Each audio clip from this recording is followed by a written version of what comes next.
Fallopian tube में, और fallopian tube में हमने सिर्फ देखी, पूरी स्लाइड तो अभी तक नहीं देखी है, सिर्फ हमने देखी है इसकी एपिथेलियम।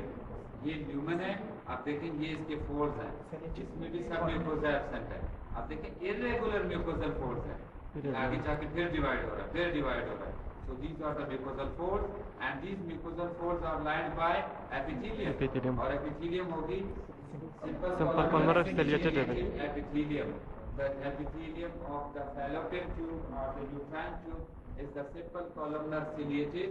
ये columnar cells हैं, उसके ऊपर ये cilia नजर आ रहे हैं। और cilia क्या है? These are the cytoplasmic projections arises from the apical surface of the columnar cells and they form a straight border.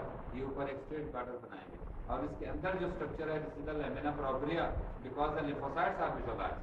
और ये ल्यूमन है, lumen becomes irregular by these irregular mucosal folds. अब नीचे आप जाएंगे ये देखिए, ये फिर इसके बाद आपका ये लेमिना प्रोप्रिया होगा, ये मस्कुलरिस है, सब म्यूकोसा इसमें फिर एब्सेंट है। ये मसल्स आपको नजर आ रहे हैं, और उसके बाद जो है ना आपको एक्सटर्नल पोर्शन नजर आएगा, तो फाइब्रोसा एस्क्लेरोसा जो भी होगा इसमें। तो लो और the fallopian tube is lined by, इसमें हमने देखी epithelium, the epithelium is the simple columnar. ये देखेंगे और कितनी क्लियर है वही ल्यूमन वाली स्लाइड, देखिए ये सारी राउंडेड स्लाइड नजर आ रही है।